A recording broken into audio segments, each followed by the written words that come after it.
What if the first humans were never truly alone?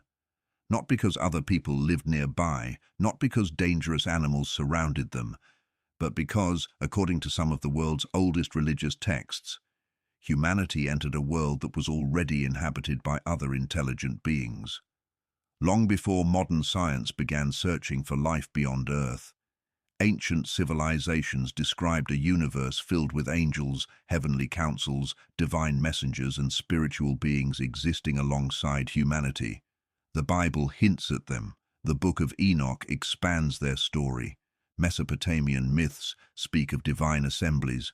Ancient Egypt describes celestial guardians watching over creation. Different cultures, different beliefs, yet they all shared one remarkable assumption. Humans were never the only intelligent beings in existence. But did these traditions describe literal beings, symbolic ideas, or something else entirely?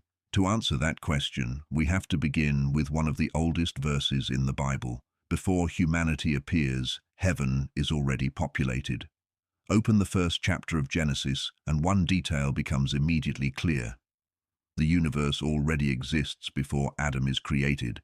Light, darkness, the heavens, the earth, the stars, the seas, plants, animals. By the time humanity enters the story, creation is already filled with life. The Bible doesn't spend much time describing the heavenly realm. Instead, it assumes its existence. Elsewhere in Scripture, however, readers encounter angels serving as messengers, guardians, and servants of God. The implication is subtle but significant. Humanity wasn't created into an empty universe. It entered one where other spiritual beings already existed. That idea became the foundation for centuries of Jewish and Christian thought. The Divine Council. One of the Bible's most intriguing images appears in passages that describe what scholars often call the Divine Council. Books such as Job, 1 Kings, and several Psalms portray heavenly beings gathered before God. These scenes aren't presented as rival gods competing for power. Rather, they depict a heavenly court. God remains supreme. The other beings serve under his authority. Ancient readers would have immediately recognized the imagery. Just as earthly kings ruled with royal courts, the King of Heaven was portrayed as surrounded by heavenly servants. This idea wasn't unique to Israel. Throughout the ancient Near East, civilizations imagined heavenly assemblies governing the universe. The Hebrew Bible reshaped that familiar image within a strictly monotheistic framework. The result was a universe where humanity shared creation with an unseen spiritual order. The Watchers enter the story. The Book of Enoch takes that idea much further. Instead of merely mentioning heavenly beings, it introduces a specific group known as the Watchers. According to the text, these angels were assigned to observe humanity. For a time, they fulfilled that role. Then everything changed. Led by Semjaza, 200 Watchers descended to Earth. The decision wasn't accidental. The book emphasizes that they knowingly crossed a boundary separating heaven from humanity. Their actions would permanently alter history. Whether understood literally or symbolically, the story presents humanity as interacting with beings that existed long before the first civilizations appeared. A world filled with more than humans. One of the most fascinating aspects of ancient religious literature is how naturally it assumes multiple forms of intelligent life, not extraterrestrials, not hidden civilizations, spiritual beings, angels, messengers, guardians, cherubim, seraphim. The Bible rarely pauses to explain them. It simply introduces them as part of reality. The Book of Daniel describes angelic messengers. Isaiah records visions of seraphim surrounding God's throne. Ezekiel witnesses extraordinary cherubim unlike anything found elsewhere in Scripture. The Book of Revelation expands these heavenly scenes even further. To ancient readers, the unseen world wasn't empty. Humanity occupied only one part of a much larger creation. Why ancient cultures shared this idea? The belief that humanity was not alone appears across remarkably different civilizations. In Mesopotamia, divine assemblies governed creation. In Egypt, gods maintained cosmic order. Greek mythology described Olympian gods interacting with mortals. Persian tradition spoke of powerful spiritual beings serving the forces of good and evil. These traditions differ enormously in theology, but they begin with a similar assumption. Reality extends beyond what humans can see. The Hebrew Bible agrees with that general idea while presenting an important distinction. There is only one sovereign creator. Every other spiritual being exists under his authority. That difference shaped Jewish and later Christian belief for centuries. Did ancient people believe these beings walked among humans? This is where ancient traditions begin to diverge. The Bible occasionally describes angels appearing in human form. 3 visitors arrive before Abraham. Angels rescue Lot from Sodom. A mysterious messenger wrestles with Jacob through the night. The Book of Enoch goes even further. It describes the Watchers descending permanently to earth and interacting directly with humanity. Whether those accounts should be read literally, symbolically, or theologically has been debated for thousands of years. The important point is this: ancient writers did not imagine humanity developing in complete isolation. The visible world and the unseen world were deeply connected. Every major event on Earth reflected something occurring beyond ordinary human sight. The question that changed everything: if humanity wasn't alone, why create humans at all?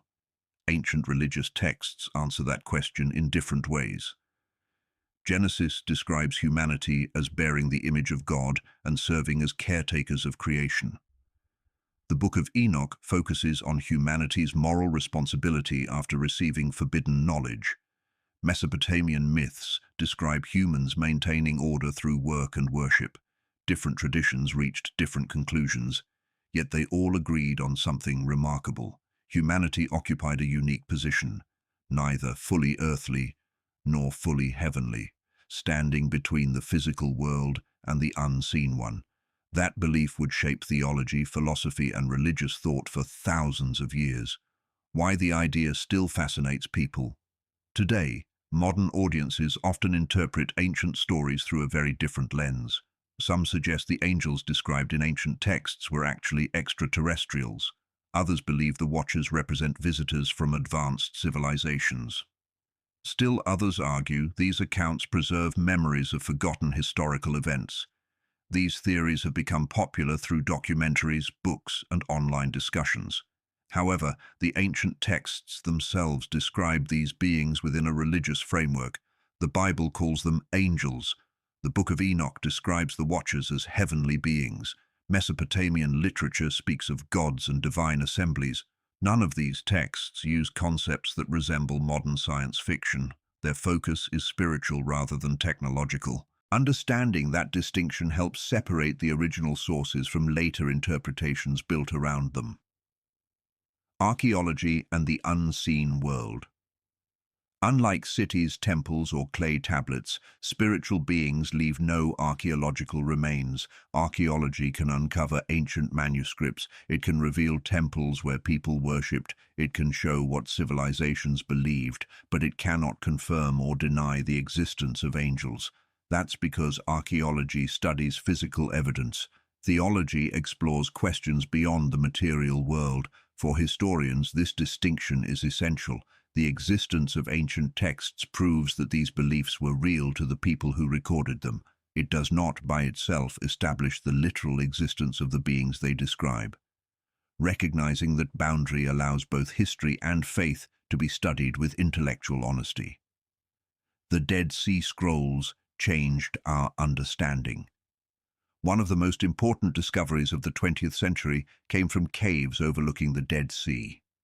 Beginning in 1947, researchers uncovered hundreds of ancient manuscripts now known as the Dead Sea Scrolls. Among them were fragments of the Book of Enoch. This discovery confirmed that Enoch wasn't a medieval invention. It was already being read and copied centuries before the birth of Jesus. That finding transformed scholarly understanding of ancient Judaism. Ideas about angels, heavenly courts, divine judgment, and the unseen world were far more developed than many historians had previously realized. Although the Book of Enoch was never included in most biblical canons, its influence on Jewish thought during the Second Temple period is now widely recognized. Why humanity keeps asking this question? Every civilization has wondered whether reality extends beyond what our eyes can see. Ancient people answered through religion. Modern society often asks similar questions through philosophy, astronomy, and science. Are humans alone? Does intelligence exist beyond our own? Is there more to reality than the physical universe? The questions have remained remarkably consistent. Only the language has changed. Ancient writers spoke of angels. Modern culture often speaks of extraterrestrial life or higher dimensions.